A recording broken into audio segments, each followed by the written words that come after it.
Coach White. Coach White, before your side, Coach Ellis was just in here and spoke very highly of you personally. Gotcha. And I realize both sides of the ball, or opposite sides of the ball, but he talked about how challenging it's going to be to go against you in spring ball. You have a feeling to do the same way going against him as a coordinator in spring ball? As far as it being challenging, I think hopefully it's fun. Yeah. You know, I really hope that it's going to be a fun thing this spring. Just obviously watching and just thinking about all the records and all the yards that they did here in the past in the previous years.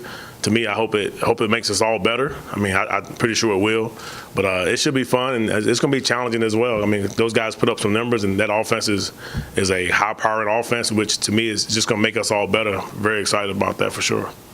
Coach Helton retaining you, I can't think of a higher compliment. Wow. When he offered you the defensive coordinator under his staff, what was your emotion right within the moment it happened? The first emotion is it's a very humbling situation to be retained for someone that you really don't know. And his leap of faith and his ability to take his first head coaching job and ask me to come along is a very humbling and a very exciting time for WKU football, for our defense, for our players, for some of our coaches and our families. We really feel like that with him asking us to do that, it's going to make us better coaches, you know. So I'm excited about that, and just being asked to be the defensive coordinator here at WKU again is a very exciting time for us. Can you describe what those few days were like for you? I'm sure there's just all sorts of uncertainty. Yeah. You've been in this business for a while. What was it like kind of going through that process, and then when you talked with Coach Helton and met with him and he decided to keep you on? You want like an inside Sure, 30 for 30 type thing? Nah, it was really, to be honest with you, it was my first. I was a rookie at that. My first time going through a transition. Really, you know, it's one of those things where it's a waiting game. You know, I would say WKU got it done pretty fast, and so that kind of helped the situation. And just sitting down with them, and you know, once you meet someone, you realize that they're just a normal person, and then you get a chance to be yourself, and that really makes things a lot more comfortable. I think, you know, just meeting him, you know, him being a family man, him being a football person, he's been here before. It makes things very comfortable. This wasn't a new place that he was coming to, so he kind of understood the players, the layout. That really helps, man. And as far as the process, it was quick. It was really quick. So we kind of got talking the very first day right after his press conference. We talked for a while, and we talked for a while again, and, you know, he sent us out on the road recruiting. How thankful are you, not just you were retained, but also, you know, Coach Lindsey, Coach Crum, you were able to keep a lot of that defensive staff together? Yep. I think that's, like Coach said, continuity is a good thing for the program, for the players.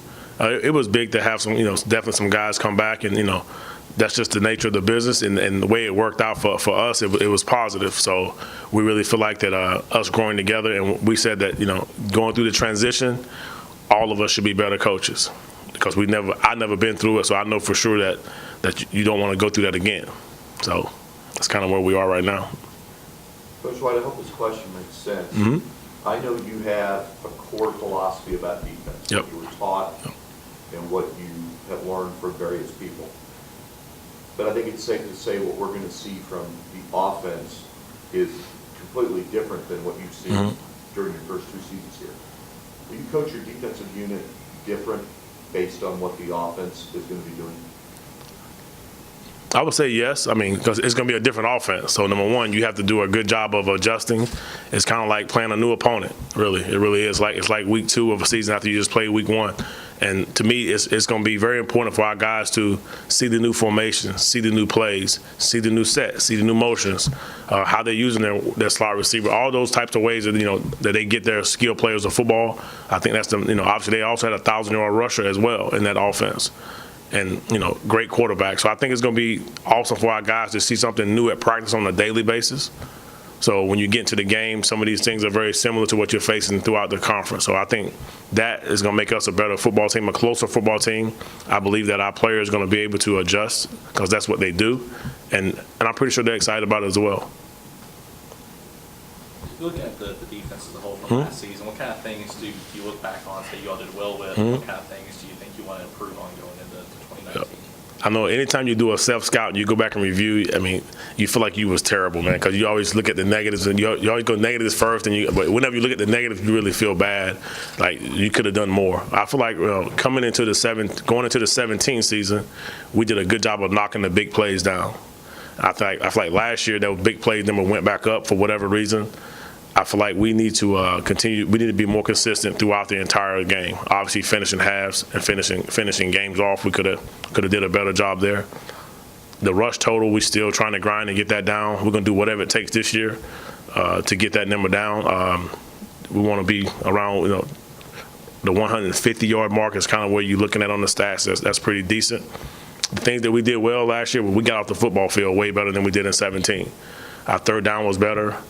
Our red zone defense was better as far as the touchdown percentage. I think we end up like top 10 in the country in that, and first in the conference as far as getting off the field in the red zone.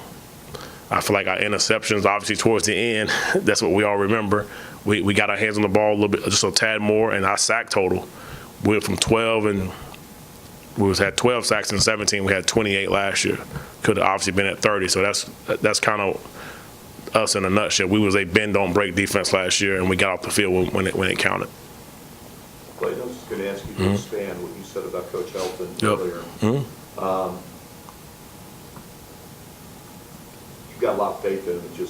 It just I can tell the tone of your voice. Yep. What is it about him that you have faith in him and trust, not only as a head coach, but as a person?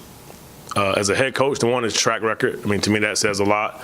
And just his history, where he's been, where he's coached, the people he's coached, things that they say about him as a person. And, sometimes, when you meet people right away, there's a natural, I mean, you have an instant first impression on someone as a person when you first meet him. And he seemed like a regular, just a good old guy who seemed like he loves football, he loves people, he loves the players, he loves his family. So I think that part, is really strong, and I think that says a lot about him as a player and as a coach. I mean, as a coach and as a person. You look at this defense. Bring back D'Angelo Malone, just had a great season. Javon Jones had a great season. You're bringing back a lot of productive young players. What kind of potential do you think some of these guys can have as they continue to get older? I think some of those guys like Malone, Jawan, they kind of got going towards the end of the season, that was part of their youth. They kind of got. It'd be nice if we can get that thing rolling. 5 sacks a game and 2 sacks a game from each player, which that's kind of a crazy number. But those guys having that impact on football games is what we want throughout the entire season, for them to start that way. And then I think Malone had a really good season last year. But as far as the potential of this defense and those young players, I think it can be.